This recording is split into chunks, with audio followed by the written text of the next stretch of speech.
Halo Achievers, setelah melewati Halo Achievers, berjumpa kembali dengan saya Sir Sahala Freddy Simanjuntak dalam pelajaran Ekonomi Lintas Minat. Achievers, kali ini kita akan melanjutkan materi kita mempelajari perilaku konsumen. Video ini akan menyajikan materi pembelajaran selama 2 minggu yang terdiri dari perilaku konsumen, pengertian konsumsi, faktor yang mempengaruhi konsumsi, hukum Gosen 1 dan hukum Gosen 2. Achievers, selamat menyaksikan video berikut ini.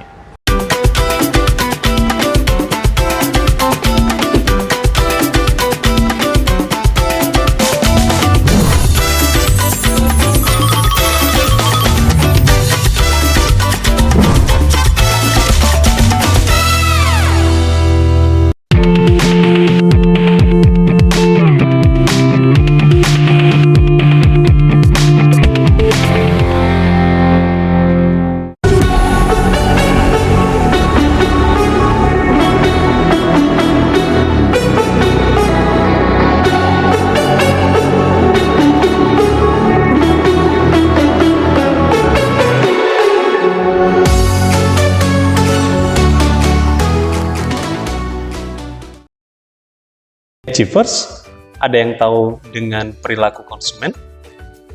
Baik, sebelum kita membahas lebih dalam tentang perilaku konsumen, maka kita harus mengetahui terlebih dahulu pengertian daripada konsumsi itu sendiri. Konsumsi merupakan suatu kegiatan dengan tujuan mengurangi atau menghabiskan daya guna suatu benda, baik berupa barang atau jasa, untuk memenuhi kebutuhan dan kepuasan secara langsung. Adapun yang menjadi tujuan konsumsi adalah memenuhi kebutuhan untuk menjaga kelangsungan hidup dengan cara rasional. Apa maksudnya rasional? Rasional di sini adalah bagaimana seorang konsumen dapat menyesuaikan antara pendapatan dengan pengeluaran. Yang kedua, ingin memperoleh kepuasan baik jasmani maupun rohani melalui pemenuhan beragam kebutuhan. Perilaku konsumen sedang mengalami banyak perubahan. Sebagian konsumen pergi ke toko untuk membeli bahan makanan dan barang keperluan rumah tangga. Tapi sebagian lainnya memilih lebih aman berada di rumah. Menurut para peneliti di firma konsultan Category Partners, perilaku konsumen telah berubah dengan cepat sejak awal pandemi. The first shift happened in early March, and that was sort of what we think of as the recognition awareness phase, where consumers sort of woke up to the fact of, hey, something's going on here. Maybe I ought to stock up on something. When we got into mid-March, that's where we hit what we would kind of characterize as wave 2, and that was really panic buying, if you will. Toko bahan pangan kini menjual 70 hingga 90% lebih banyak makanan dibanding periode yang sama tahun lalu. Warga membeli dalam jumlah besar karena takut kekurangan bahan pokok.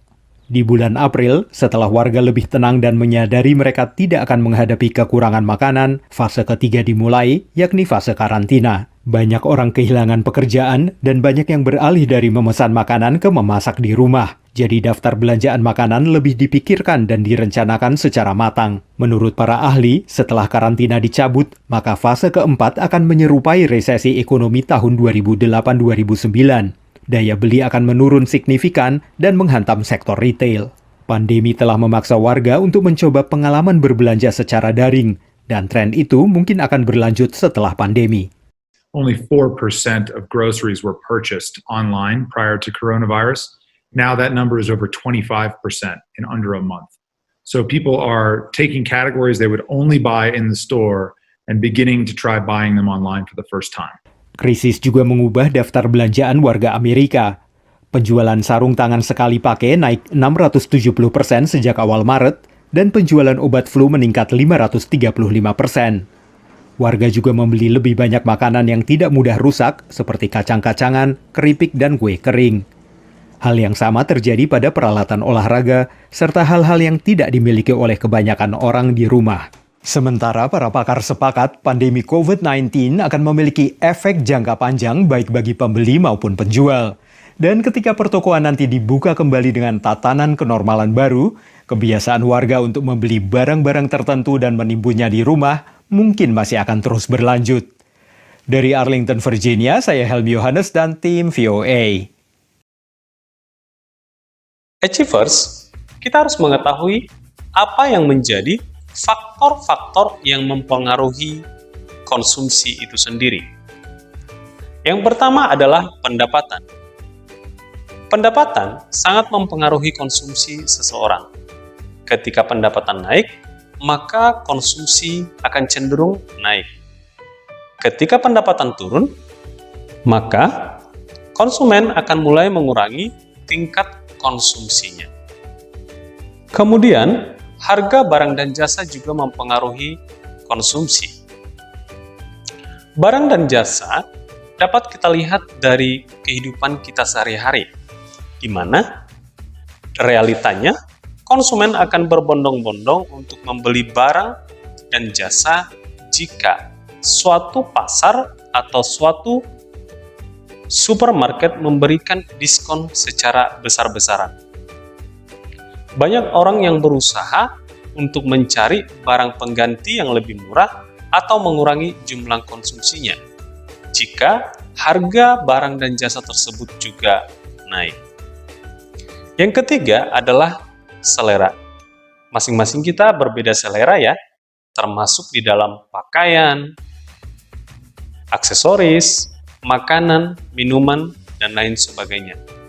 Tidak mengherankan ketika banyak orang mengesampingkan pendapatannya untuk mendapatkan barang atau model terbaru, atau yang terkadang juga menghalalkan segala cara agar bisa mengikuti tren terkini. Faktor selanjutnya adalah usia dan jenis kelamin. Coba masing-masing perhatikan konsumsi makanan orang tua kita atau abang dan kakak kita. Usia produktif seperti kalian masa SMA ini membutuhkan asupan gizi makanan dengan kuantitas dan kualitas yang lebih banyak dibandingkan dengan konsumsi asupan gizi dari adik-adik kalian atau orang tua kalian. Mungkin saja konsumsi orang tua harus dijaga saat ini. Hal ini berkaitan dengan usia orang tua yang lebih rentan terhadap gangguan kesehatan, sementara Anda sebagai seorang siswa SMA masih berada dalam usia produktif. Faktor selanjutnya adalah adat istiadat. Terkadang adat istiadat yang ada di Indonesia mempengaruhi tingkat konsumsi. Contoh, suku Toraja di Sulawesi Selatan sangat kental dengan adat istiadatnya. Adat yang paling terkenal adalah ritual pada saat terjadi kematian kaum bangsawan Toraja. Sebagai bentuk duka, keluarga yang ditinggalkan beserta masyarakat setempat mengadakan ritual dengan memakan biaya yang sangat besar, yaitu menyembelih hewan ternak dengan puluhan. Dan yang terakhir adalah jumlah penduduk. Jumlah penduduk suatu negara akan mempengaruhi banyaknya barang yang dikonsumsi. Semakin banyak jumlah penduduk, maka barang dan jasa yang dikonsumsi pun akan semakin banyak.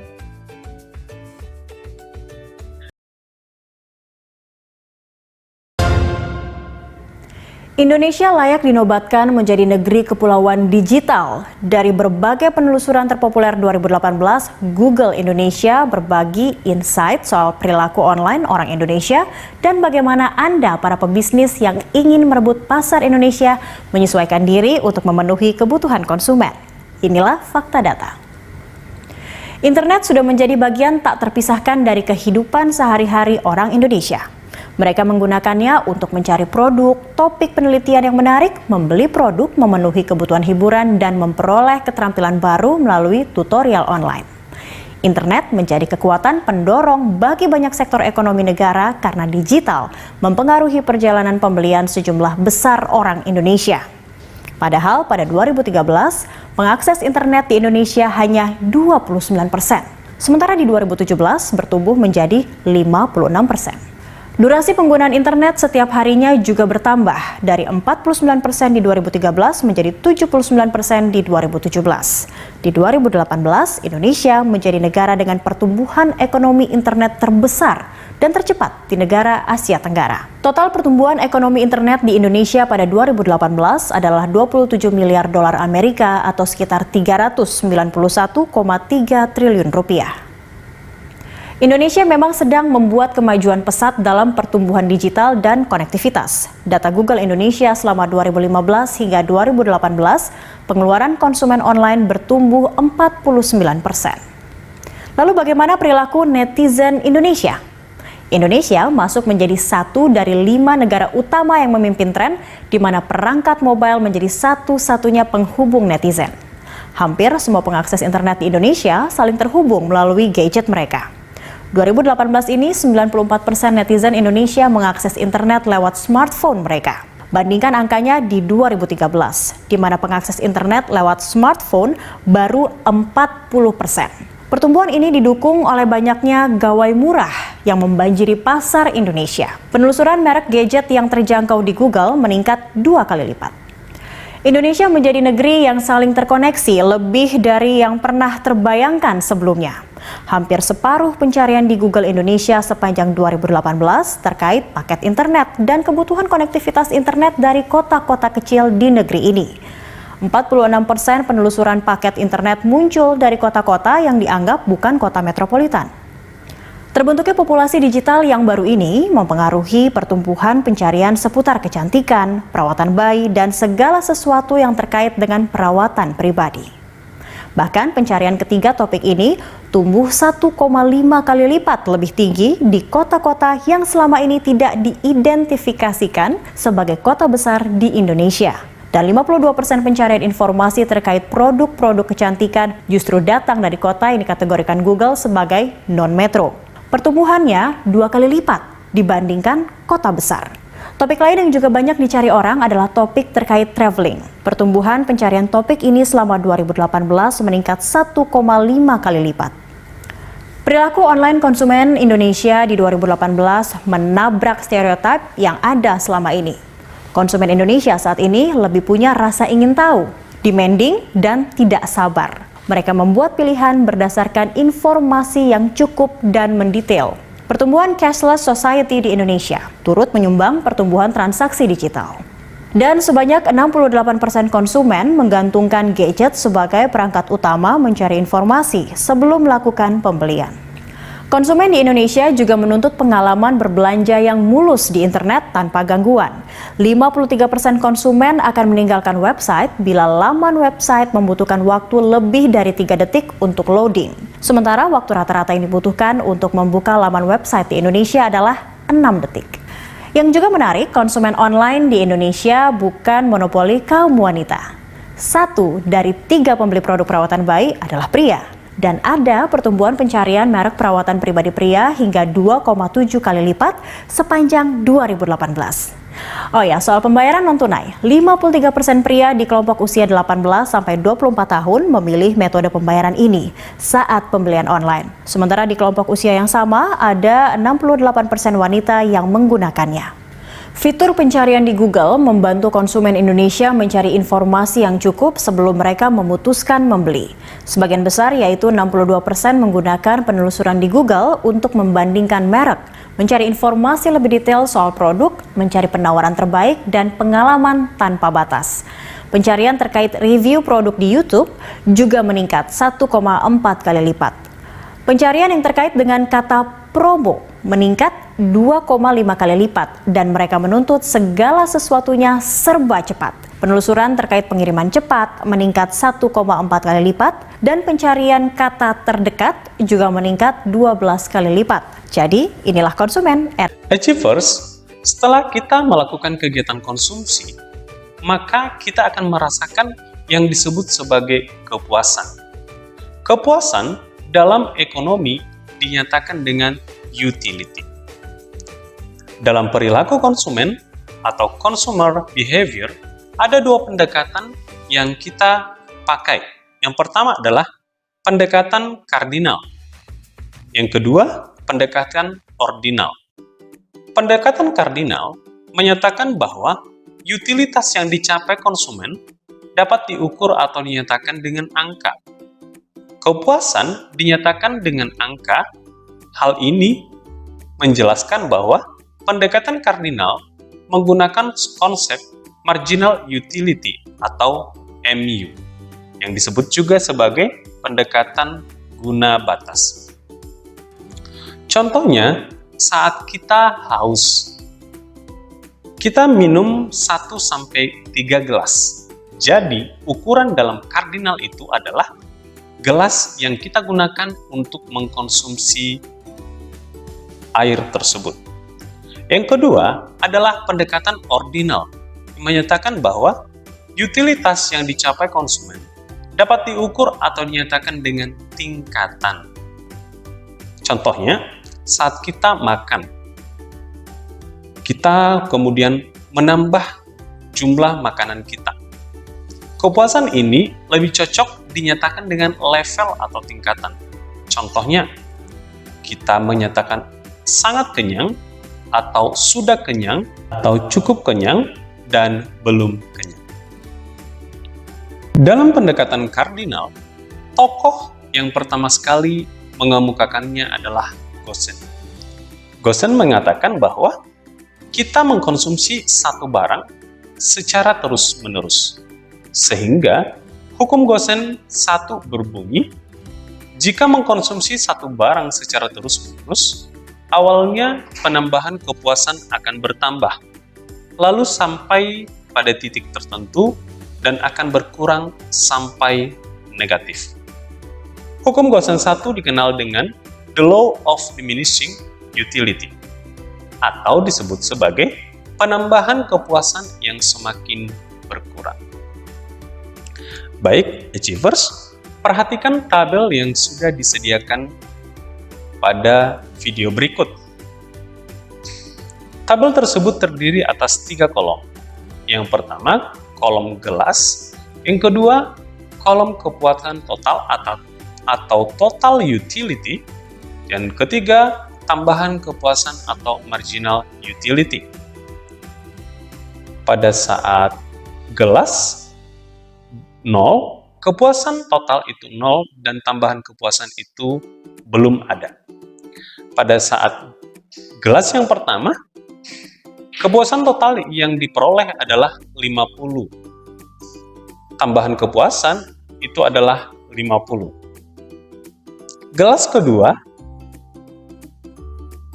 kepuasan totalnya 125. Tambahan kepuasannya itu 75. Gelas ketiga, kepuasan total 205.